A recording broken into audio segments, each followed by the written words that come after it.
JP గారికి సుధామూర్తి గారికి ఈ విషయం అర్థం కాలేదని సిద్ధరామయ్య గారు స్టేట్మెంట్ ఇచ్చారు. ఏం అర్థం కాలేదుట?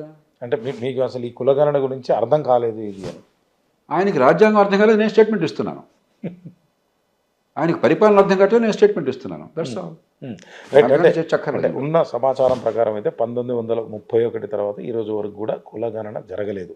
సో నెక్స్ట్ సెన్సస్తో పాటు ఇది కూడా జరగబోతుంది అంటారు. జరపాల్సినటువంటి అవసరం ఉందా లేదా? జేపీ గారు ఏం చెప్తారు దీనికి? నా దృష్టిలో నిరర్థకం.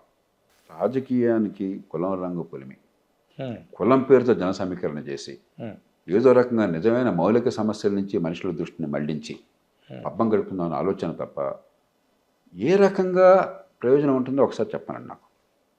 రిజర్వేషన్లు 50% పరిమితి, అది స్థిరం అయిపోయింది కదా. అయిపోయింది. మీరు ఎన్ని గణనలు చేసినా కూడా పెరిగేది తగ్గేది లేదు కదా. ఒకటి.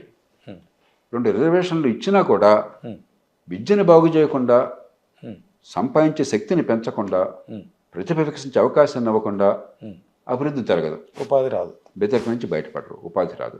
అది నిజమే కదా. మూడు, మీరు ఇక్కడ రాయడం వల్ల సెన్సస్లో అదనంగా రిజర్వేషన్ వచ్చేది లేదు, పోయేది లేదు. వ్యక్తులకు వచ్చేది మీకు సర్టిఫికెట్ ఉందా లేదా పద్ధతి. అంతేగాని సెన్సస్లో నా పేరు రాశారు కాబట్టి అని లేదు, సాధ్యం కాదు. కాబట్టి వ్యక్తులకి రిజర్వేషన్ వచ్చేది లేదు, పోయేది లేదు. ఊరికి భ్రమ కలిగిస్తున్నారు ఏదో వస్తుందని చెప్పాను. కుల సమీకరణకి, ఎన్నికల కోసం, ప్రయోజనం కోసం చెప్పాను. వ్యక్తులకి దీనివల్ల లాభ నష్టాలు ఏమి లేవు. ఇంకెందుకు అది? ఎన్నికల్లో వాడడానికి ఆయుధంగా మా కులానికి ఎంతమంది, మా కులానికి ఎంతమంది, ఆఫ్ఘనిస్తాన్లో ట్రైబల్స్ అంతా కూర్చొని లోయజర్గా అంటారు దాన్ని పార్లమెంట్ నడవదు అక్కడ. లోయజర్గా ఆ కులాల పెద్దలు వచ్చి మా కులం ఎంతమంది, మా కులం నాకు ఇన్ని తుపాకులు ఉన్నాయి, నీకు ఇన్ని తుపాకులు ఉన్నాయి, అది పరిపాలన జరిగేది. అట్లా ప్రతివాడు సంఖ్యాబలాన్ని చూపెట్టి లేకపోతే దానికి 10 రెట్లు చూపెట్టేసి ఆ రకంగా చూస్తే భారతదేశ జనాభా 350 కోట్లు ఉండాలి. ఈ కులాల వాళ్ళు చెప్పే మాటలు వింటుంటే. కులం అనే స్పృహ లేకుండా ప్రతిభ వికసించి ఆత్మగౌరవంతో పిల్లలు ఎదిగేటువంటి సమాజం కావాలా? పొద్దునుంచి సాయంత్రం కులం అనే న్యూనతకు గురైపోయి, వాడు ఎక్కువ వీడి తక్కువ అన్న భావానికి గురైపోయి ప్రతిభ వికసించకుండా, సమాజంలో ఎదిగే అవకాశం రాకుండా కులం చుట్టే రాజకీయం తిరగాలన్నా ఎలాంటి సమాజాన్ని మనం కోరుకుంటున్నాం? మీ పిల్లలు నా పిల్లలు ఎలా ఉండాలని కోరుకుంటున్నాం మనం? నేను మెడికల్ కాలేజ్ వచ్చేదాకా నాకు కులం ప్రస్తావన లేదు నా జీవితంలో. మొట్టమొదటిసారి నన్ను కూడా కులం అడిగాడు. ర్యాగింగ్ అనే బుల్లింగ్ ఉంటుంది అక్కడ కొత్తగా చేరినప్పుడు. ఇలా కూర్చున్నాను కుర్చీలో, మీ కులం ఏంటన్నాడు.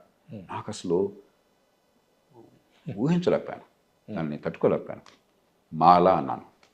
ఆ కుర్చీ నుంచి దిగు అన్నాడు. నేను దిగను అన్నాను. దిగకుండా ఎందుకుంటామని ఎదిరించాడు. నేను ఎదిరించాను. ఇప్పటికీ గుర్తుంది నాకు. అలాంటి సమాజం నుంచి వచ్చాం మనం అంతా కూడా. మన పిల్లలకి కులం వాసనలు అక్కడ పెంచాలని కోరుతున్నాం. నా పిల్లలకి కులం అన్న స్పృహ లేదు.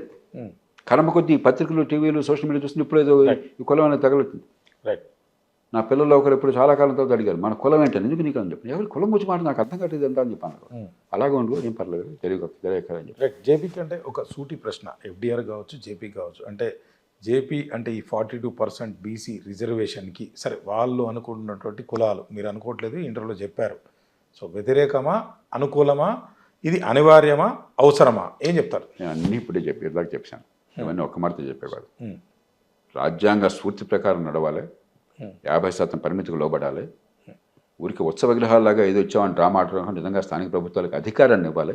రిజర్వేషన్ ఉన్న వాళ్ళకి అధికారాన్ని పెంచడం ముందు అసలు అన్నింటినీ మించి అందరి ప్రతిభ వికసించేందుకు ఏర్పాట్లు చేయాలి. అవి చేయకుండా ఏం చేసినా కూడా ఇదంతా డ్రామాయే తప్ప దానిలో మనం పాల్పంచుకోగల. మన క్షేత్రానికి వాళ్ళని తీసుకురావాలి, కానీ వాళ్ళ క్షేత్రానికి మనం వెళ్ళి వాళ్ళతో పాటు మనం అరిస్తే ఈ దేశంలో దుష్పరిపాలన మన భాగం అవుతున్నాం. రాజకీయాన్ని, సమాజాన్ని మార్చాలని వచ్చిన వాళ్ళం ఈ ఊబిలో కూరుకుపోయి వాళ్ళ ఎజెండాకి మనం వెళ్ళటమా?